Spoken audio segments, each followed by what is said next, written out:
Well, wasn't that a fancy looking intro? Yes, that's right, I'm doing another new thing for no reason other than because I want to. I found I like talking more than anything, so that just kind of feels something like this. But Ryan, it's just another rant video. Okay? This time I'm not talking about, like, me on YouTube or whatever. I'm just talking about myself and stuff I like. Alright? So, welcome to this little experimental new series, again, that, this one I'm calling Odd, or Optical Drop Discusses. Yes, it is clever. Please laugh. Here is just gonna be me talking about stuff that I want to talk about, stuff that I find interesting, stuff that I am really engaged in as a person. So it's mostly going to focus around video games and music, so I hope you're excited for that. Unfortunately, it's not good music, so we'll cross that bridge when we come to it, so don't you worry your pretty little faces. But for the first one of these that I did want to make is on a game that has very quickly but assuredly stolen my life. In the best ways possible, I guess. I don't know how it happened or why. All I know is that I am now a Splatoon fanatic.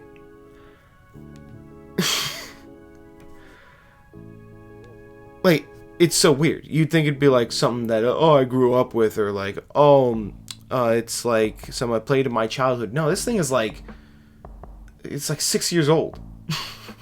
It's like a drop in the bucket for me, personally. But, like, it's made such an unmistakable impact in the way that I, in, like, my life just in general, that I can't help but just need to talk about it some way. There are a lot of things like that in my life. This is just, I feel, the easiest to digest, so that's why I'm starting out with it. So how did this come to be? Well, it all started back when the game was announced. At, like, E3 of, I don't even know when, 2013? I'm not gonna look that up. It was announced at an E3, and I saw, like, some coverage of it. I didn't see the actual trailer until, like, sometime after. But I saw, like, Nintendo's making this new game with, like, these squid people shooting ink at each other. I'm like, oh, it seems pretty interesting, pretty neat. It seems like whatever. I didn't really care too much about it at the time.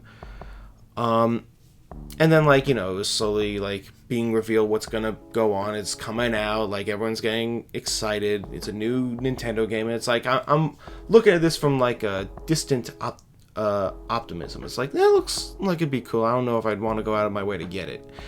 And then the game comes out. Everyone's saying it's a huge success. They're saying it's, like, kind of lacking in content on the release date, but, like, spoiler alert, over time, it got a lot of good shit for itself. So there's that. And then a month passes, and I find myself at GameStop with enough money to burn on a good old game. And I see Splatoon just, like, right there on the shelves, and fucking dreadful. That was embarrassing. So, I find myself at a GameStop, and there's just a copy of it in front of me, and I'm just like, fuck it. I'll just buy the game. It looks like fun. I might as well give it a try. I don't know. Just kind of got on a whim. It's like, it's a Nintendo game. It's probably going to be fun. And, like, at first I'm like, okay, the game's fun. I'm enjoying it. And then, like, slowly but assuredly, I was playing that game, like, every freaking day. It was really fun. Like, the single player campaign is what, like, got me interested the most, like, that I was, like, playing the most with. Because, like, that's the kind of stuff I like. I'm not really all about, like, multiplayer shooters, like Call of Duty and Battlefield and all that other stuff. Like, that stuff doesn't really appeal to me. I'm not really interested in that kind of, those kind of games. I know they have their market, but I'm just not one of them. And the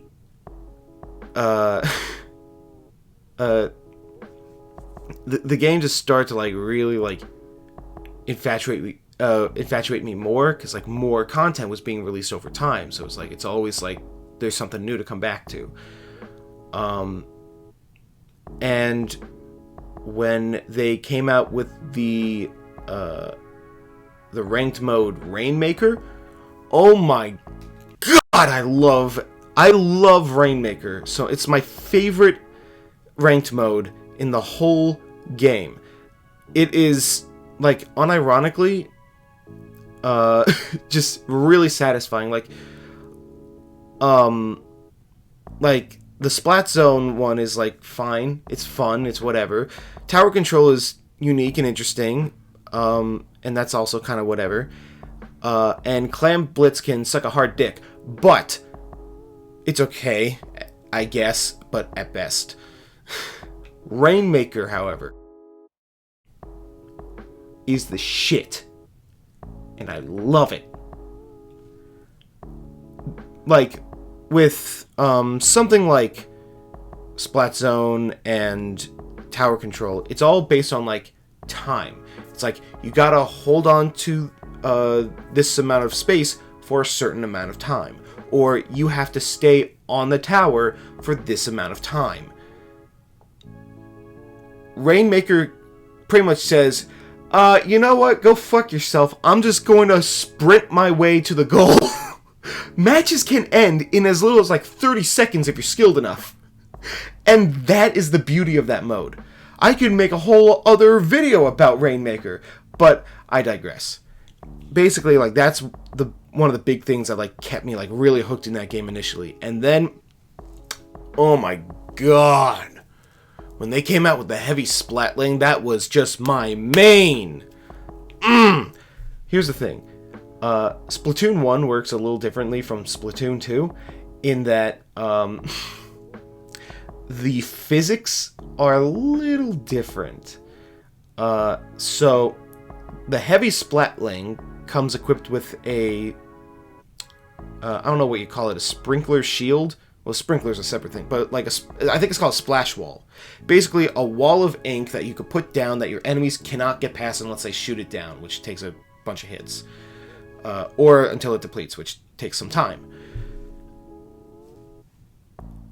The splash wall inks whatever ground it is on. So if you put that in front of the path of the tower, if it's short enough, because there are some towers that are tall enough to where it doesn't get affected,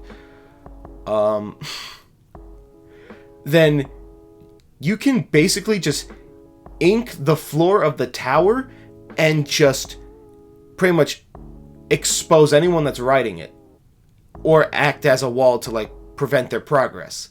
It is a really, really toxic maneuver that I have absolutely loved using in the first Splatoon game, and I swear to God, if I go back to it, like, that's the first thing I'll go back to doing, because that is just so much fun. You can't do that in Splatoon 2, because the moment it hits the tower, it just disappears. But that was really fun. Plus, I have a minigun. This thing is basically an inkified Terminator weapon, and the fact that you have like the leather jacket, and in like the sequel you have the glasses with the red eye, like, it's just like, I can be the Terminator if I wanted to in this game. And that's really what kind of like really hooked me, was like the competitiveness of like keeping like a really good rank and just like playing the game efficiently and finding all the little loopholes to like try and work your way around. It was really, really satisfying. I was able to get all the way to S rank in that game. I never made it to S+, but I'm still at S rank, because I dare not touch that. Also, Marie for life. Anyway, the sequel was where it's really at, though. It's amazing that that game was so popular on like such a dead console, but the fact that they were coming out with a sequel for the Switch was a big deal, because that means people like this game was such a huge success already, but like imagine like anyone being able to play this game now. Then it's like gonna be crazy. It's gonna be amazing. People, like, the developers put like so much effort into making this game like the most definitive version of Splatoon so far. That on top of the DLC that they added was actually like good DLC. It's not like, oh, Luigi's Mansion, you can dress up as a mummy and do a new sort of multiplayer thing. It's like bonus fluff. Who gives a shit?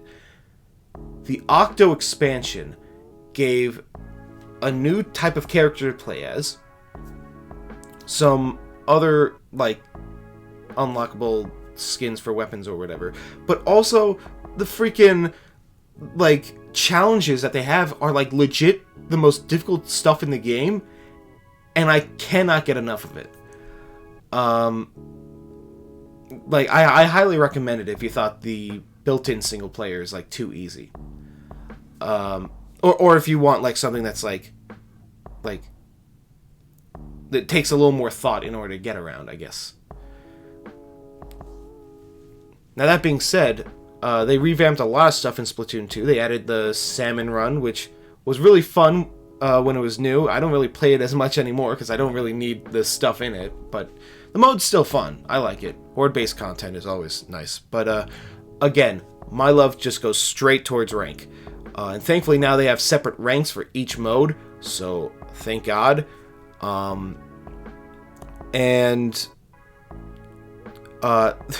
It sucks because like I use the heavy splatling deco in this game because it's literally just the heavy splatling from the first game. I don't know why they switched the roles of the original and the deco, but I guess because the deco was more popular in the first game. It doesn't matter.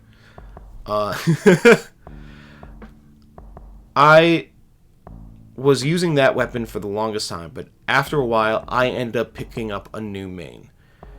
And that is the Undercover Brella. The OG Undercover Brella. This weapon is actually disgusting when used correctly. I'm not like the most standard kind of player. Like I tend to play very aggressively when in combat, but when it comes to the actual use of my playstyle, it's more of a supportive role in a sense.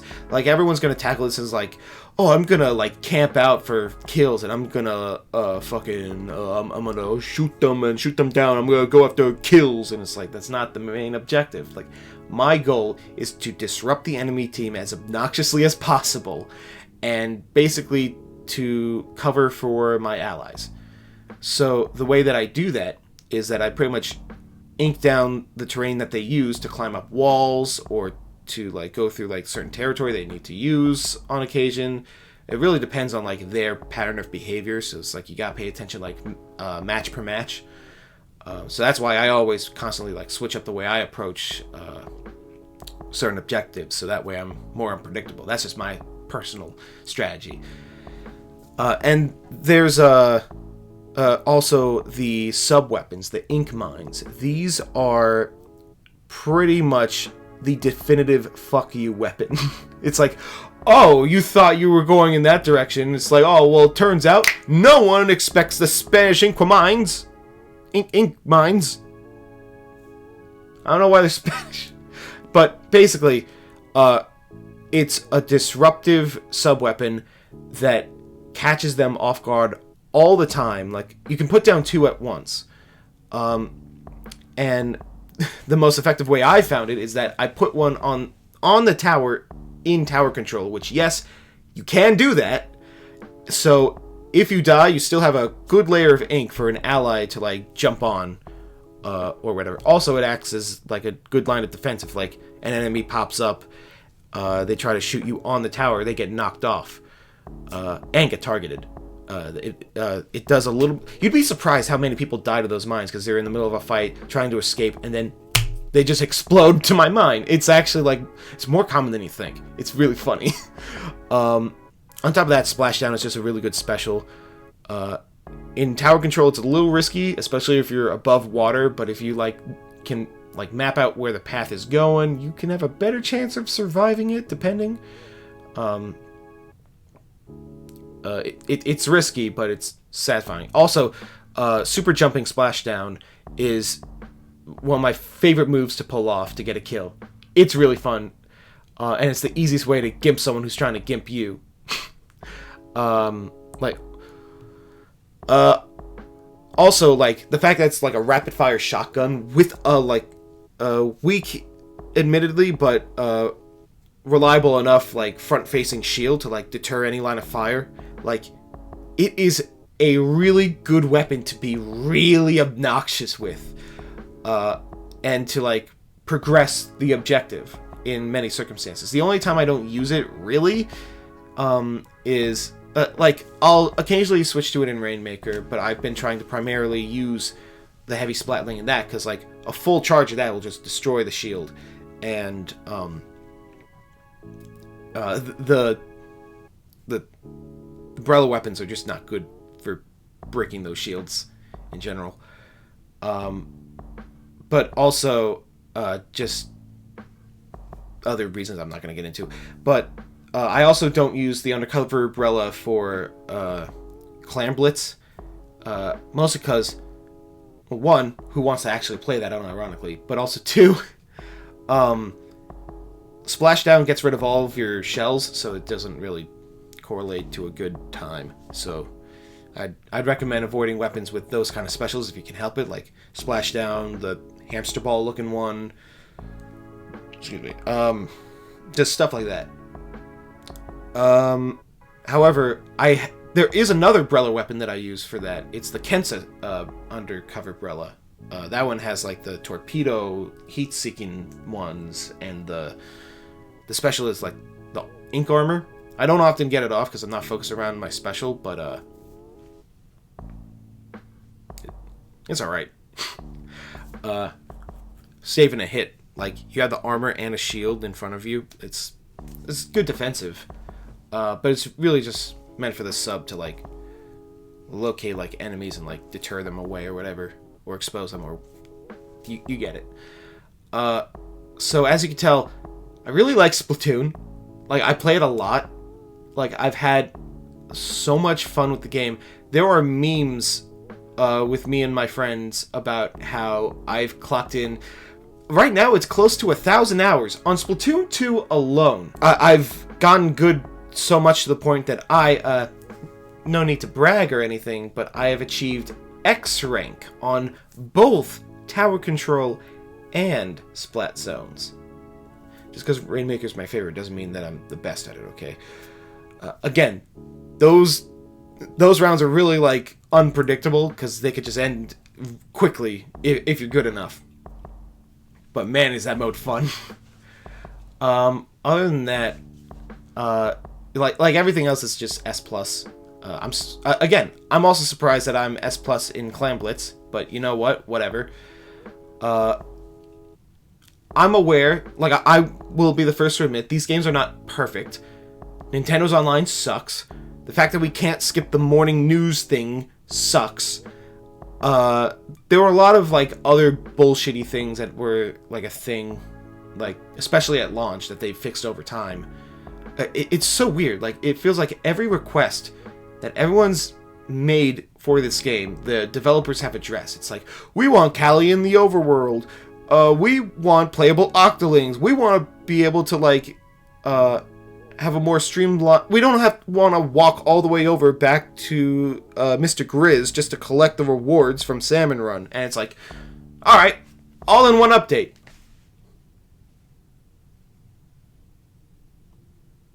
Okay. You don't often find developers listening to their audience all that often, at least in the AAA space, I guess. That's usually like an indie game sort of thing, or like the only other time I could think about that is something like Octopath Traveler, which no relation to Octo Expansion, by the way. That was computer screen going dull. I think that's a good sign to say, I just wanted to gush about Splatoon, because I really fucking love Splatoon. I highly recommend you try Splatoon if you haven't already. Also, Marina for life.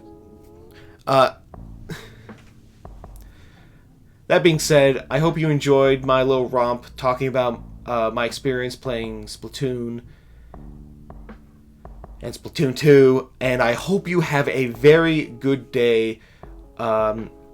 If you couldn't tell, this video was uploaded in spring of 2020. And that should give you an idea of, like, oh, what's going on right now, just for archaeological purposes. So that's why I want to say, for right now, stay safe, wash your damn hands, and sneeze in your arm, you fucking monster!